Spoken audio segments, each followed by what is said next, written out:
Thanks for joining another episode of Playing the Artist, a show where we talk about just that, just trying to be artists. My name is Antoine Marchildon, and joined as always is Alex. Alex, how was your week? Which is a quote from a different show that's 3 times, 4 times, 5 times, 100 times more popular than us. Yeah, what have you been up to? Just keeping on and keeping on. I've been preparing for July. So the old model's got to come down, the new model's got to go up, and making sure that happens. Doing some promotions. This is a good time to promote because, I'm kind of between finishing the work for next month and the work from last month, and it's always like a challenge to retain patrons month to month because they kind of come and go, right? Not a lot. What's that? I was just popped on Instagram for a minute here. It's like, this isn't your model. This is Yeah, somebody else's, right? that's mini flares. We can bring it up if you want. That's it was a cross. You were mentioning this to me about some sort of cross promotion thing. Yeah. So he and I found each other. We were just posting on the same Reddit forum, the same Facebook channels, this, that. Then we started commenting and chatting and stuff. And I was asking him questions about my mini factory and just kind of sharing, knowledge sharing with one another. Mini Flair.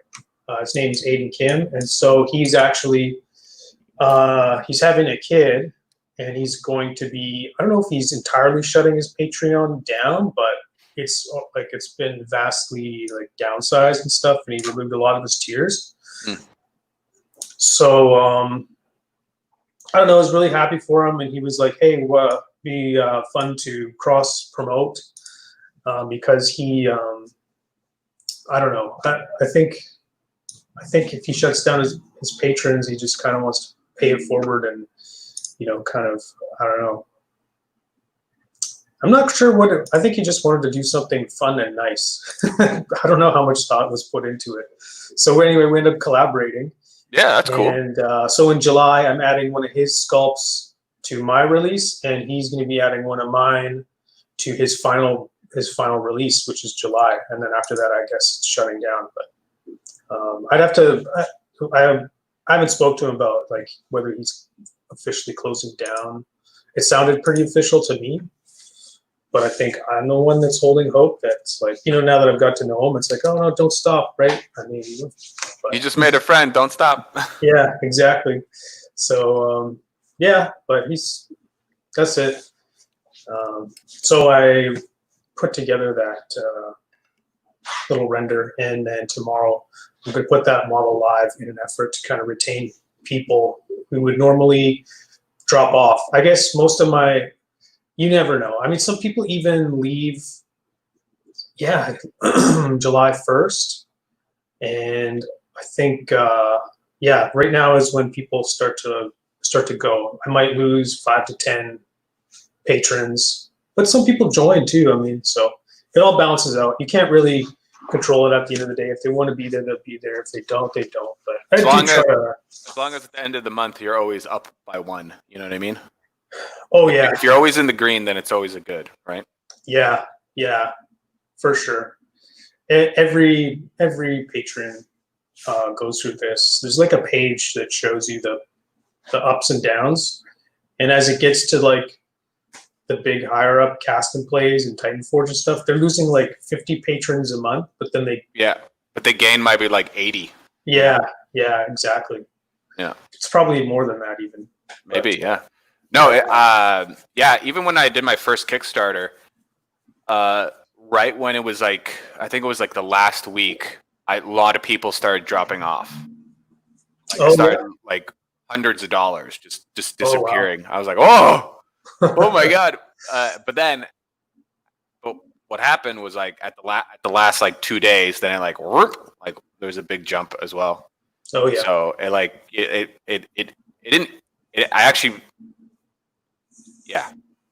the amount of people that left, there was actually more that came in. to fill those spots. So Oh yeah, the last 2 days. it's still nerve wracking. You see that, you're like, what the fuck? Yeah, that's right. That's the end for your Kickstart. Like when people leave me, it's like, oh, that's $5, it's $2. It's like not that much. Some people are leaving. Jesus, what was that? Sorry, it's my desk. My desk is it's like an old principal's desk from like the 70s. It's like made out of wood and sheet metal, and it's really loud. Have you seen my desk? Your desk is like a folding table thing. It's pretty ghetto too. It's like when you serve lunch I think it was $7 or something like that. Oh, okay. That's cool. I was just because I remember I had a small desk and it was such a bother to move it when I had it, and I was like, fuck, I want a bigger desk, but I know I'm going to be moving, so I don't want to fucking, trunk around this giant desk. And so I was like, I'll just get a picnic folding table. And so I did that. And it's great because sometimes I write on it. If I need to remember something, I'll write on it. If I spill something on it, it wipes pretty clean. There's like, it's pretty, durable, and it's, I don't really care about it, but it gets the job done. Mm-hmm. But that's good. That's like, you're just keeping on, whatever the fuck you said. Yeah. Whatever mumbo jumbo you're talking about. Fuck, it is stormy out. It's quite relaxing, actually. Hi, Sam. Hey, Sam. But I guess I'll just spill about my week, I guess. Yeah, what was your week like? I got the platform done. I got it done, and I segmented it. So there's different versions of it. There's the full version. So if you have a big enough printer, you can print the whole thing out. And if you have like a medium-sized printer, there's a version that's cut in half. And then there's another one that's cut a half diagonally. So there's like the 1-piece, then there's the 2-piece, and then there's the 4-piece. So if if you have an Endor 3 like me, you print the 4 pieces and then you get one big piece. Or if you have like, one of those big fucking Mamma Jamma 3D printers, you could just print out the whole thing, just one piece if you want. Mm-hmm. So that's done. And just looking at my organizer on the wall. And now I'm just like, I have a couple pieces and they're not organized. They're just kind of all in the same scene.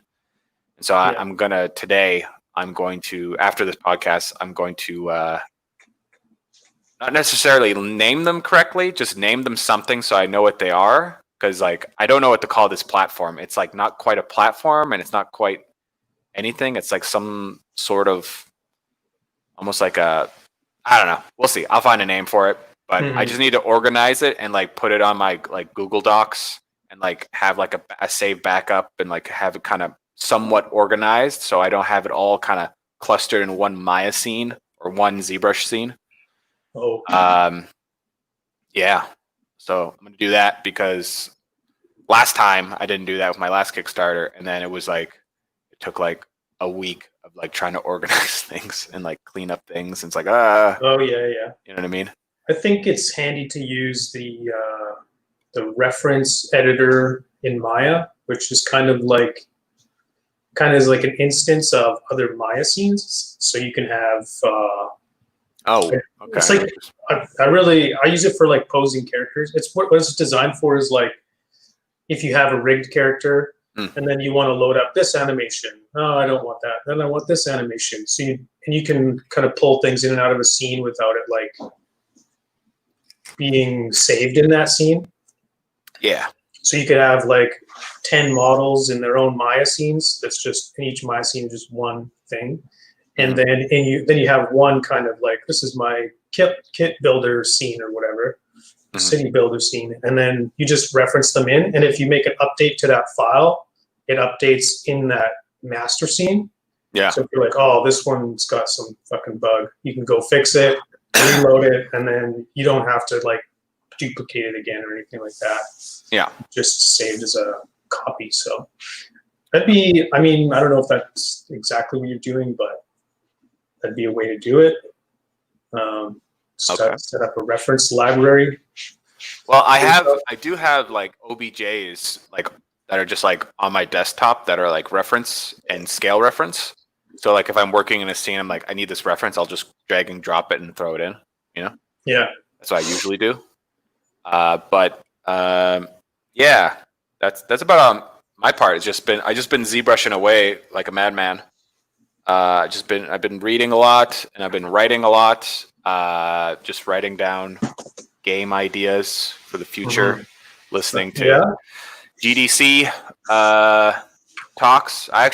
It's funny because like every time I write down an idea, I like listen to a GDC talk or listen to professionals. I'm just like, my scope's too big. I got to make it smaller. And like the game was like this, and now it's like slowly shrinking to like that.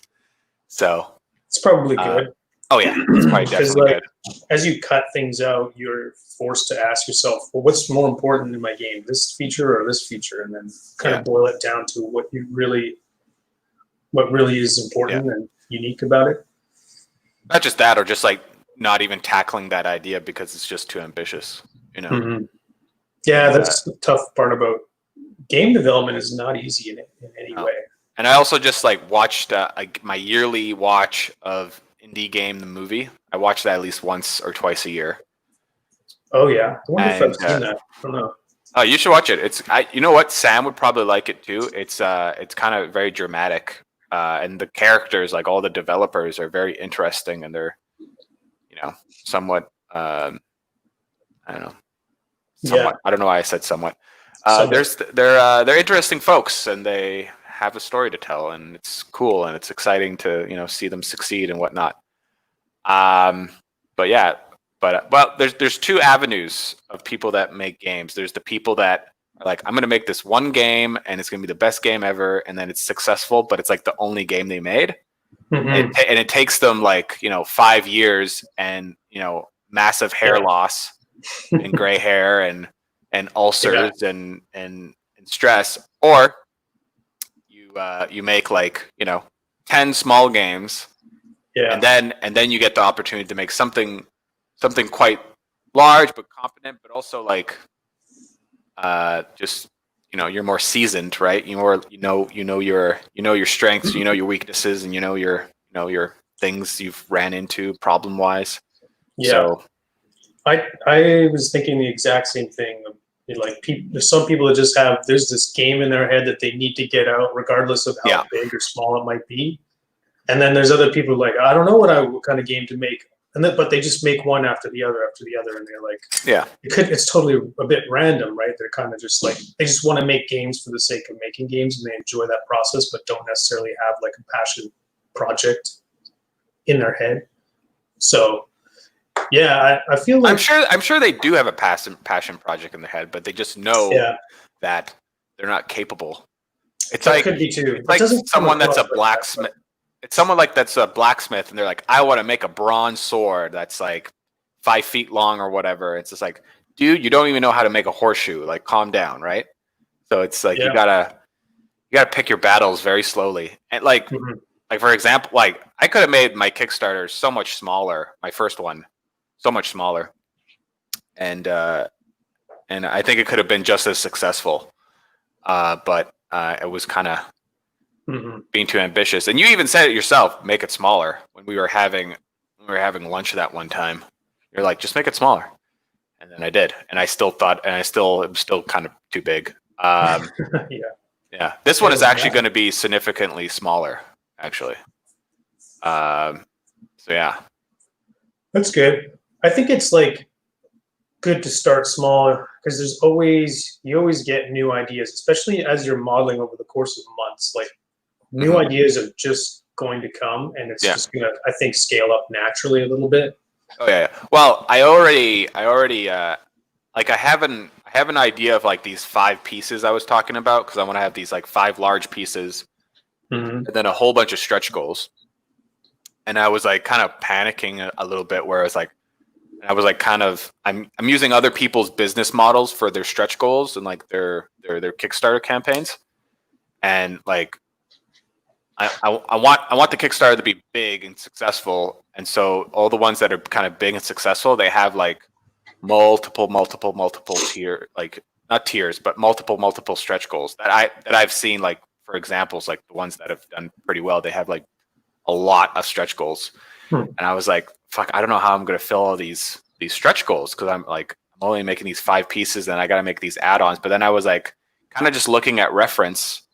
And then you see like in the reference, there's kind of like especially if there's like a little, your reference is like these little mini worlds or these like big pieces or whatever. Sometimes there's like these individual pieces in the scene that are like a part of the whole scene. And you're just like, and you could just be like, oh, I'm just going to take that one monument pillar thingy and I can make a version of that or 2 versions of that. And then the 2 versions of that make broken versions of that. So right there, that's 4 pieces, right? Yeah. So the more pieces I make, the more like kind of confidence comes along the way, you know. So it's but I was this has popped in my head a couple times that I should just abandon what I'm doing right now and just do another sci-fi project because it was just so much easier and I know what I'm doing, right? Because I already have kind of like an IP and a base already. Right? It's, well, sort of yeah. theme. I mean, like work you're doing now, even if you did switch to sci-fi, like the work you're doing now isn't necessarily a write-off. You could always pick it back up later. You could turn it into a Patreon. Although, actually, I think if it's easier for you to generate sci-fi ideas, that might be a better idea for a Patreon. Or like, well, yeah, just table it and pick up where you left off later on because you'll have had more time to think about where you're going with it too. Sometimes you just need time to like, for your brain, you'll wake up in the morning and have this idea. Like sometimes it just comes to you. I don't know. Yeah. You got to be careful with that, right? Because you kind of have to treat it like a I don't know, like a working stiff, right? It's like you just got to stay on track. You just got to keep chipping away at the same thing. And the moment you try it, you like get pulled in by something else. It's easy because you get all this like creative juice and this ambition, and then you're like barreling through it for like 2 days, and then you get exhausted because you're like fucking like you put all your energy in those 2 days. You know what I mean? And then it's something that's completely different than the thing you were just working on. So like technically, you just like lost a bunch of time, and then on top of that, you burnt yourself out. Right? You can't be running like 7 RPMs. You know what I mean? You can't be like redlining it all the time. It's so exhausting, and you'll never get anywhere. Really, it's just you got to play the tortoise, not the hare, right? Yeah, definitely. Yeah. Yeah. So, well, good luck with that. All that figuring that all out. Well, fuck! I thought you were going to be on my side, and you were just like, "Hey, Antoine, you can just put it down and just do a sci-fi thing because it's easier." I mean, in a way, I think that is not a bad idea. Well, because I mean, there's a lot of reasons to do that. Yeah. I don't know how you're feeling inside, but yeah, just looking from the outside in, it's like, yeah, you've built up a fan base of sci-fi people. Yeah. You've got a ton of experience modeling those things really quickly now because you've done it so much. And I don't know. It would make sense. I think like people who aren't following you, who just backed your Kickstarter and were expecting you to do another Kickstarter would probably assume that it was going to be another sci-fi one, just fuck, you're making a lot of good points. But I don't know. I mean, I definitely think you've got like something in you to do sci-fi as well. It's just, I do. I can do it. You could always have you. I don't know if you've got any ideas that you've been working on that you feel like that you made that don't fit into the Kickstarter plan anymore, but releasing those in some way, getting feedback, even in a small way. I mean, yeah, I guess you kind of did that with your arches and your platform and stuff back in like a year ago now. You released before you worked on Danny's project, you kind of released a couple like little fantasy set pieces, and They did really well, so people were like Yep. receptive to that. A few people bought them too Yeah. because they're up on my my mini factory, and they've been a couple people have bought the bundle of the platform and the archway. maybe this fantasy Kickstarter is a small thing, and you kind of just treat it as like a secondary in scale to like your last one. Get it out there quickly, get it out, get past it, and then move on to sci-fi. Like that's the plan. Yeah. I think that's probably the way to go because you've already invested time in it, and I think I already have like one big piece done, and that's that's 1 out of 4. Sorry, 1 out of 5. So I just got to make 4 more pieces. So yeah, and then after the other pieces are just like add-ons and like smaller individual pieces, and then maybe 1 or maybe 3 other bigger pieces. Who knows? But yeah. When you did your last one, were you like, when you were done, were you like dying to do a fantasy piece because you've been doing so much? I was just so sick. Yeah, I was just so sick at looking at fantasy stuff. So sick of looking at sci-fi stuff. Yeah, like it was getting boring. I was like, here's another tube, here's another pipe, here's another square, here's some bolts, here's some other doohickeys, and I was like up to my tits with sci-fi. Yeah, and I was just like, it'd be really fun to do some fantasy stuff. And also, the fantasy stuff is like always does better on Kickstarter. Like if you look at the top Kickstarters, like funded wise, like a majority of them are all fantasy. There's probably like 1 or 2 sci-fis that are high up there, but they dwarf in comparison to some of the higher up fantasy stuff. Yeah, makes sense. There's just more game support, like more. Yeah, not a lot of people are playing D&D in a sci-fi setting for whatever reason. Yeah, but there's that. But there's the amount of people that play role-playing games, but also like Age of Sigmar or Fantasy Warhammer. Yeah. Like there's that as well, right? Yeah, you've got half the Warhammer crowd is fantasy, and then almost all of the D&D crowd is fantasy. So it really adds up. Well, sorry, not D&D. D&D is fantasy. You mean RPG? Well, yeah, any RPG, right? Yeah, all kind of. There's sci-fi RPGs out there, like Cyberpunk Red, right? That's an old school. Yeah. And a big, there's a huge like Star Wars RPG. I mean, at least on Instagram, I see a ton of like Star Wars minis, like Star Wars set pieces, people building their little universe. Yep. And I think Jared, like our friend who plays a lot of games, he did a Star Wars campaign setting. I don't know if it was under the 5e D&D rules or what, but there's definitely people out there doing that, which is kind of sci-fi. What do you mean? Kinda, it is sci-fi. Well, I mean, it is. So real hardcore fans of sci-fi won't call it sci-fi; they'll call it fantasy or space opera. Yeah, because it's not like Star Trek where it's trying to be like technical and plausible. And, scientific. Yeah, but they have ghosts and shit in Star Trek. Like, this is a weird ghost. That's the thing. Yeah, like, I mean, when Geordi isn't spitting out bullshit about the engine or something, the core reactor thing. Yeah, it's pretty much just all Sherlock Holmes. Aside from that. Yeah. So. Yeah, I know what you mean. Yeah, there's different little pockets of sci-fi, but the same could be said about fantasy as well, right? There's like steampunk. Like, what is that? Is that sci-fi or is that fantasy? Right? There's like it's a weird in between, right? Where it's like it's taking the notion of the turn of the century, if people used steam for everything instead of like electric coal, or those types of energies. Different types of interesting, great animation film, Steam Boy. That's a great anime movie. You should check it out. It's really good. Okay. Super good.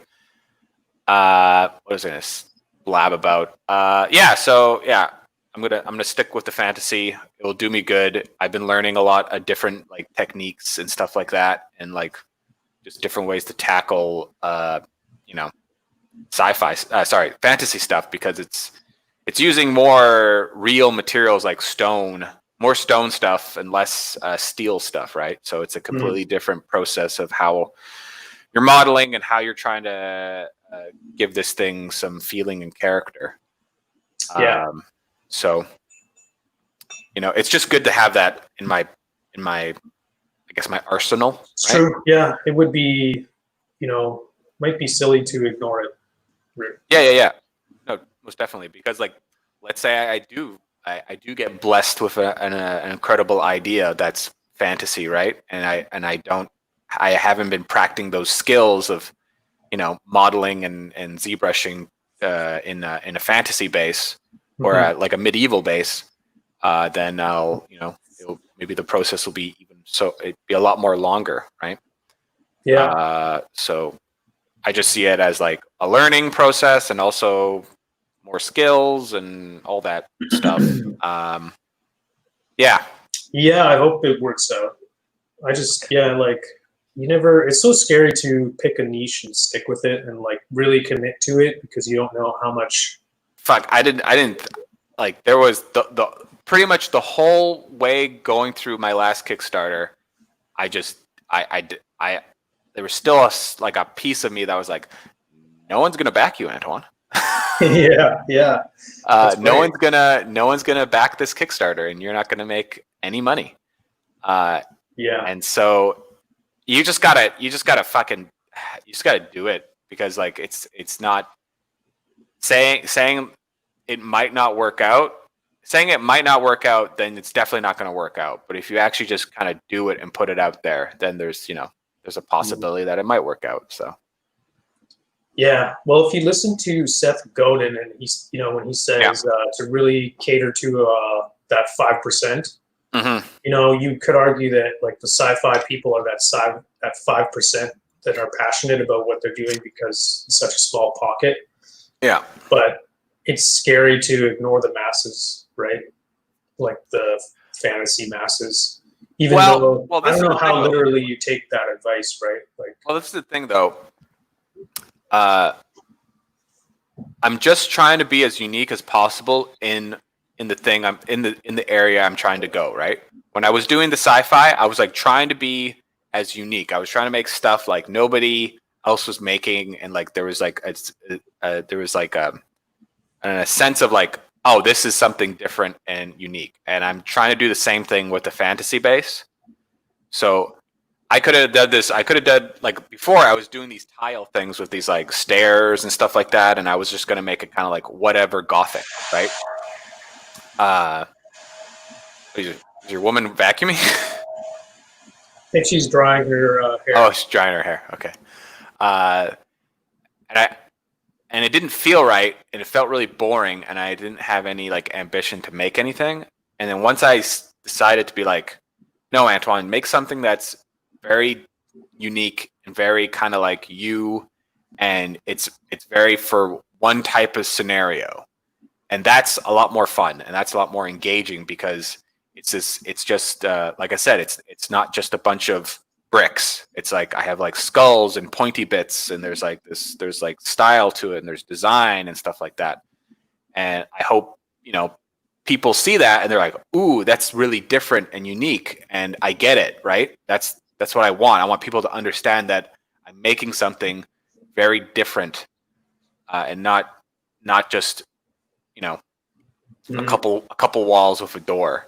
I'm making something that's tells a story, and that gets people excited to put it on their table, right? Do you have a story in mind, like, or like how much of a grand narrative do you have behind the work you're doing right now? Well, the models I'm making are like dark fantasy, so there's like skeleton faces and like evil designs and stuff like that, and pointy bits, so like spikes and stuff. So very very Diablo-esque, I guess you could say, like Mhm. Diablo 3 or Darksiders. That's the reference I've been using. And it's kind of like broken up and crumbling, you know what I mean? So like the idea is that like this was once like a really like evil empire area or whatever, but it's kind of run down a bit, right? So Yeah. it's Is like it like underground, or is it? I guess it must be, right? mm, not necessarily. It could be like a different realm, it could be like almost kind of like you're in the Doom world. In Doom you go to hell and it's kind of like a world. It's not like you're underground. You're just like in a different world, you know what I mean? Yeah. So it could be used as that, or it could just be used as like like Mordor, you know what I mean? Like they just have a bunch of evil looking shit around a Mhm. mountain, Yeah. So that's what I'm kind of going for. So it's like a bunch of evil shit around a mountain, or like a different realm, evil realm or whatever kind of thing. Yeah, so that's why I've been focused on, and that's what kind of gets me excited, because there's a lot of like stuff that I'm not really used to, like these like skeleton faces and these demon faces that I want to try to implement in the terrain, in the scenery stuff, Yeah. and like spiky bits and stuff like that, and I'm also, all that stuff is all going to be supportless, right? So Mhm. there's little challenges there and stuff like that, and working around those and whatnot. Yeah. But yeah, just one step at a time, and just trying to get these pieces out. Yeah. I think with like D&D, especially, it's really, and fantasy stuff, it's really easy to say, like, to make things and say, I don't really have a story because my D&D players, their DM is going to have their own story, and they're going to, they're going to make up whatever they want out of what I'm making, which is like, makes sense. But I do think it's like important to have a story there in case maybe the DM is looking for something new to do. And they want to actually kind of explore what you've created and what, like, the story you're trying to tell. Yeah. And even if they aren't, like, they can always take your story and disregard it and use it for their own purposes anyways. Yeah. Like, that option is always there whether you have a story or not. So that's why I'm like really trying to focus on actually having like a world of like, okay, because I'm making all these characters, so it's like, well, they have to be villains in order, the way my process works, because it's like, you're downloading a villain to kill. So I'm like, well, they might as well all be kind of tied together as loosely as I can. And then you like might as well put some sort of backstory on, how this guy joined the villain, and how the villain took control of this or that. And it gives you new ideas too. And I don't know, kind of makes it feel like it's all planned, even though it's kind of just come up with, 1 month at a time without a ton of like, yeah, not a ton of foresight. Although I do, I'm starting to really plan ahead actually. And I have characters in mind, not just for next month, but like for the next 5 months. And I'm not holding myself to those, but those are like, these are the 5 best ideas I have right now. And sometimes a better idea will pop up. And if I think it's like the best idea, I'm just going to do whatever the best idea is what gets done next, because I used to kind of, I don't know if you ever do this, but you ever like feel like I've got a good idea, but now's not the right time to do it, and I'm just going to hold on to that until it's the right time to do it then. It's I've like, done that. I think if you have a good idea that you really like, do it now and just get it out.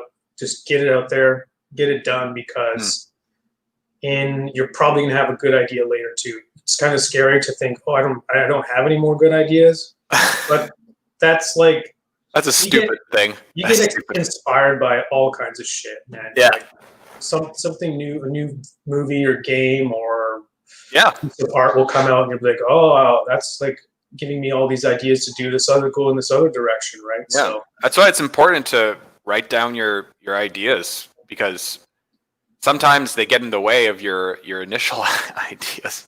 Yeah. Write them down, and so that you can, once you're done with your thing that you were doing, you can revisit that thing and tackle it and whatnot. And yeah, especially when you're working on a piece, more ideas spring into action.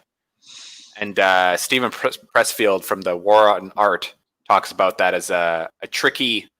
It's a trick that resistance plays on you to try to take you away from your work and run you dry, essentially. Like it tries to bleed you by saying like, "Hey, you should do this other idea that's way better, and you should do it right now, and you should put all your time and focus on it." And then you do that, and I was just talking about that. Like, you get burnt out, and then you didn't work on the work you were supposed to be doing, and now you're burnt out. So it's like, it's a good way for resistance to drag you through the mud. Yeah, for sure. Once you've committed to the thing, you got to do it. You got to see it through. It's got to be done. And like that excitement that you have for the new thing is like, that new thing is not, don't do it. Like, don't drop everything and do it. But that's like what's on deck, that's batter up. That's like the next big, I always think of it like promoting a fight on UFC. Like, oh yeah, you're watching, John Jones beat the hell out of somebody, but then you're thinking at the same time, like Israel Adesanya's got a fight coming up too. Yeah, like, you can be excited about both. Yeah. That's a good point. And you can be, anyway, I just try to think about my art like that. Like, if I have a really good idea, it's okay, I'm going to go with that next. Really That'll be the next thing. Yeah. It's true. Yeah. Right now I'm just in the early phases, right? Because I have so little work done right now, and I haven't really, I don't have like a body of work right now. Once the pieces start getting on top of each other, and it's like no turning back now. You gotta keep barreling through. Mm-hmm. But I think after the next piece here, I'm gonna be pretty on track. That'd be cool to see what you've. I don't know if you have anything new, but maybe next week on the show, or if you're ready this week. He's got 15 minutes. We could. I'm gonna open up Zbrush. I'm gonna open up Zbrush right now. Hey Fabrice, how you doing, man? Fabrice Fabrice says, undead dark fantasy can be used everywhere easily to step up part of the world for that. Thanks, Fabrice. Yeah. I think that's what we were talking about. It's like, especially the undead, is like everybody wants to fight a lich, or pretty easy go to a vampire king or something, Yeah, a vampire lord. I just gotta open this shenanigans. What's your next character you're gonna be making? Yeah, the next character, her name is Hunter Odenshard, and she's Odenshard. Odenshard. She's a dwarf, and she's a shape-shifting dwarf. So I'm going to release 2 figures. A shape-shifting dwarf. I never heard of that. She turns into this wolf dragon character. So the wolf is like it's got like dragon horns and large claws and has wings, but they're like fluffy, wolf tail kind of looking wings. She's still the same size. She's it's like like in her human form, she looks just kind of just like your fantasy. It's like a fantasy warrior kind of fighter with a big axe character. But then when she turns into the dragon thing, it's going to be something like larger than a large wolf, but not the size of like a big massive dragon. Yeah. So that's going to be it, and I think there'll be a lot of. It'll be really easy to design mechanics for that for D&D 5e, which people are really getting into the mechanics side of things. Getting a lot of positive feedback on people actually playing them, playing the characters. Oh wait, you're like how you design them with their cards and stuff? Yeah, like the cards as well as just their like abilities. Like I kind of designed the characters under the D&D mechanics to have abilities almost like a MOBA. So they have a few. They might have a couple passive traits and then an action, like an ability or 2. So you can so it's like I was saying before, like if people want that, they can play with that. If they want to disregard that and just use it for their own purposes and their own story, that's totally cool too. And let's add what you've got to the stream. Whoa. So this is this one of the 5 big set pieces you were just talking about? Yeah. Cool. Yeah, this definitely kind of. I mean, it doesn't So directly remind these me of Doom. pieces. So these pieces are separate, as you can see, and so these pieces will actually there'll be components. Whoops, I just duplicated there. There'll be components that are that can like attach on top of this. So I'm gonna have another version that's just kind of an archway with some cool designs on top, and another version I want is an archway, but you can hang a bell under it. Mm. So like a big evil looking bell. And so this is the complete version. So if I just go here, and then you can see that it's all kind of cut up in different versions. As you can see, all cut up. Oh, okay. And how version. big are those? How many, like in the real world? How many? How many units? So let me think here. So one of these pieces here is let me think here. What was it again? I got the tile for reference. So one of these pieces is like kind of like this size. So this is 4x4. Yeah, 4x4. Yeah. Okay.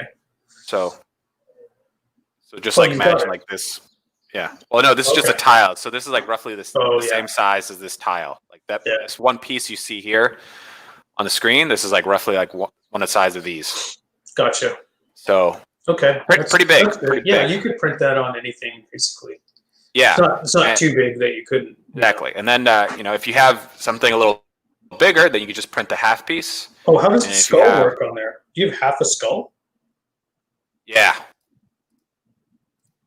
Like that. Okay. So you pretty much have to snap those two together. Oh, yeah, of course. Yeah. As you can see. Yeah. Yeah. And then if you have the big boy 3D printers, then you can just print out the whole thing. Okay. And then it's upgradable. Those like pillars are like upgradable. Or... Yeah. So what I want these pieces that you can like hang different stuff on top of it, but also I want to reuse this piece right here, and try to so you can try to like connect this stairway to something else. Maybe we'll see. It depends. Oh yeah. Depends what comes ahead. So you'll have a few. Is this for? Do you see this as like for D&D primarily? Oh yeah. Oh, I can see this for D&D. I can see this for tabletop wargaming, like Warhammer, Age of Sigmar. Yeah. Some sort of altar thing, especially if having like a bell or like some sort of icon or like some sort of thing where someone is talking on top of here, or just a set piece, right? Mm-hmm.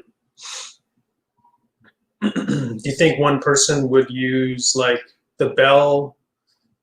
I get just to kind of scope. I guess you'd print a separate piece with the bell, or how do you see the bell being like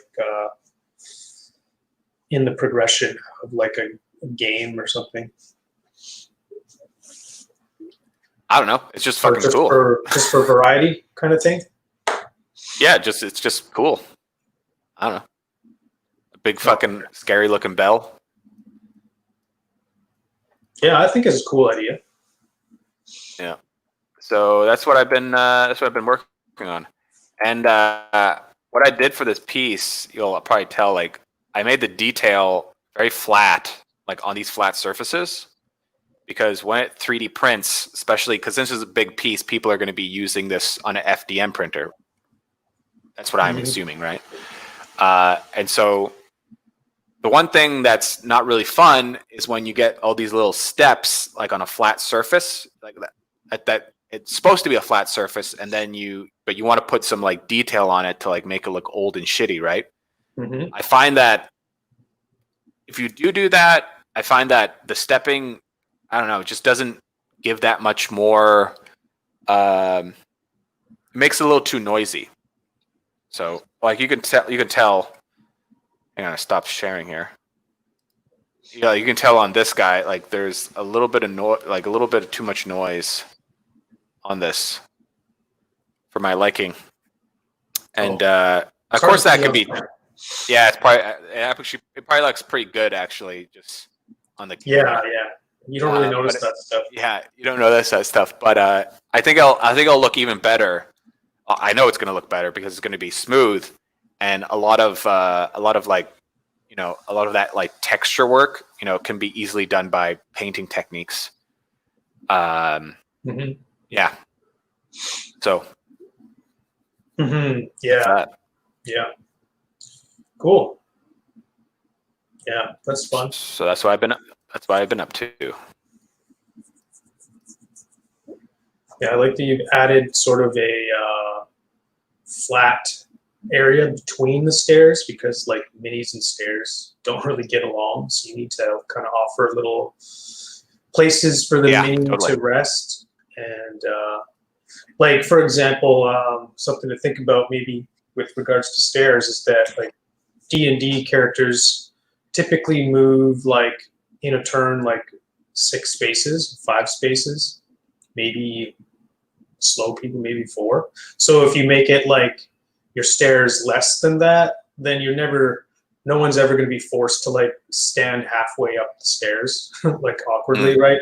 Like if your stairs were too long, if they were like 6 or more, spaces or inches of stairs, which I guess, I don't think you'd ever do it, but it would be awkward to play on as well, because like, no one can move that far, and then you have to kind of leave your mini kind of unless you built a platform or a specific space somehow for them to sit there. Yeah. But so it's cool that you've got like an even space of like stairs, flat, stairs, flat. And, yeah, totally. Yeah. Yeah. My next piece is going to be based off of the evil shrine in Fable 1. Oh, okay. I don't think I got that far in Fable 1. Oh, geez, it's pretty quick. It's like the first shrine you find. It's just an evil shrine where you sacrifice people to, and it's evil. Oh yeah, that's about it. So cool. That's probably gonna be the next piece, which is pretty big, but I think that piece will be a little bit easier. I think we'll see. Yeah. And are you still doing like the y-axis stuff, like a lot of up and down? Nah, not even worry about that. Well, I am planning to make a wall set. Yeah. So I'll probably there'll be some, stairs and, y-axis stuff there. Yeah. So some big evil, baddie looking walls, to keep the good guys out. Mm-hmm. And then, of course, I can make destroyed versions of that as well. So right there's more opportunities to make more stuff. Yeah. Yeah, man. Cool. Damn. So what do you? What's the plan for the rest of the week for you? I got to really finish off my sculpts. My wolf dragon thing is pretty much done. Mm-hmm. But I got to finish the actual character, which is really the meat and potatoes of the release. So I got to finish that. It's going to be a little bit of work, so I got to stay diligent and really do that properly. So that's going to be most of my week. Tomorrow is Canada Day, and we have a day off. And oh my god. Yeah, tomorrow I gotta do my transition where I pull down the old models and then post the new bonus models. Like I'm trying to release, my main release comes out halfway through the month, but I'm trying to release some sort of a bonus. Not all the time, but if I can, I will on the first of the month, just to retain people. And so that's going to be Mini Flare, and then I'm going to also re-release my bonus from last month, which was the Crawling Death guy. I'm not sure if you've seen him, right? Of course I have. The skeleton, yeah. So he's going to get re-released tomorrow, but he's getting a full set of items this time. Last time he only had 1 item, so it's like he's getting pimped out a little bit this go around for people, because like it's kind of a lame bonus for people who've already downloaded them. So I just wanted to add some content so that they have something to be excited about, like patrons who were here last month. Yeah. So that's why I did a couple extra items, and I don't know, they're pretty fun. I don't know, I find it just silly. Like last time I was like, I didn't even, it's bonus, right? It's free. It's like, so that's why I didn't make a very like super serious item. I just made a piece of cheese. And then now I'm like, oh, I'll make the wine and the bread now. So now you've got like these 3 consumable items. And then I was like, well, if I'm going to do this, I might as well add some gameplay. So it's like if you eat the bread, you can, if you roll D10 or D12 and you have a chance of like getting sick from the bread. But I mean, you have a pretty good chance you're just going to like eat it, and get, proper nourishment. And then the wine, you've got a 1 in 4 chance of just getting like blasted, intoxicated from it because you just found it rolling on the ground and you're like, oh, it looks like the waxed seal is still intact. Let's drink it. So then you roll, and see how fucked up you get. So just silly little things. That's cool. Yeah, that's fun. I still think you should make an iron armored boar. I think that's a great idea. Actually, I do. Just a boar with a bunch of armor and like red glowy beady eyes. Yeah. I might even. Yeah. Go ahead. You should check out. Oh. Well, I could even armor up that piggy I'd made before because I already have a pig. Yeah. Maybe like use him as a base and then build the armor on top and make him more of a boar, like with even bigger tusks. If it's going to would it be a quadruped or a bipedal? Oh, I guess I always thought bipedal. Were you thinking like a mount? It's sort of like something. Well, no, I was just thinking like an actual giant big boar on all 4s, armored up. Okay. Like you ever played what's it called? Dark Souls? Yeah. So there's a part in the game where you face an armored boar, and he's really, really hard. And the way to kill him is you actually got to use fire. Oddly enough. And then also there's like what's it called again? I also recently watched Princess Mononoke, and there's all these boars in there, right? And they're all and there's this one scene where I forget the name of the boar. He's like this one like god boar that's like big and white, and he's like the biggest boar of all. And he's like the leader, but then he gets badly injured, but then he turns into a demon, and then he has like this gross like stuff growing on him, like these weird tentacle things growing on him. So I don't know. You should watch that movie. There's a lot of good stuff for reference wise. I would say. Yeah. The creatures in those movies are like more. They're just like so different than what we're used to. At least what I'm used to, growing up on Disney and whatever cartoons. Cartoons. So I that's what I was thinking. I was thinking just like a quadruped boar with armor. That would be pretty scary. Yeah, maybe we'll see. All right. Like I really want to. One day. Yeah, sure. No, I don't think it's a bad idea. I know someday I want to I don't know when, but I would like to up my output a little bit and offer more than just kind of one or 2 or. Yeah. Well, it's gonna happen. It's gonna happen sooner or later. So yeah. Okay. Well, we should start wrapping it up. Fabrice says, "Oh, looks nice. Nice ritual scene." So. A ritual. Oh, some sort of. I could call it some sort of. I don't know if Fabrice just got here. I fucking was trying to find a name for it. So ritual. Okay, I'm gonna probably call it something ritual, like a ritual mound or a ritual something rather. Okay, thank you, Fabrice. There you go, Fabrice. Yeah. Okay. Okay. Yeah. This is my transition to the end of the show. This is why you do this stuff. This is why I do this stuff. Yeah. Well, I'll just quickly say what I'm going to do is I'm just gonna start the next piece for my next Kickstarter, and that's about it. That's it. That's all. And hopefully, I'll have something to show. Maybe something. I don't know. Anyways, thanks for joining another episode of Playing the Artist. If you want to help out the show, just subscribe or leave a like or leave a comment or hit the little bell icon to be reminded when we go live at 8 o'clock Pacific time, 8 o'clock a.m. Plugs, Alex, where can we find you? Yeah, Instagram.com Tiger Skull RPG for all the daily release kind of news. And then patreon.com/Tiger Skull RPG if you want to download the minis. And if you want to check out old releases, head over to tigerskullrpg.com. That's it. There's more than that, but that's where I'll leave it. Yeah. Antoine, you follow me on Instagrams at Forbidden Prince. You can go to My Mini Factory or Thingiverse. You can get yourself a free little model. There's actually quite a bit of models for free. And that's about it. Forbidden Prince. Yeah. All right, Alex, you have a good one. I got to do some stuff. You too, dude. Okay, have a good week. All right, bye-bye. Later. Bye, Fabrice. Later, Fabrice. Thanks for coming.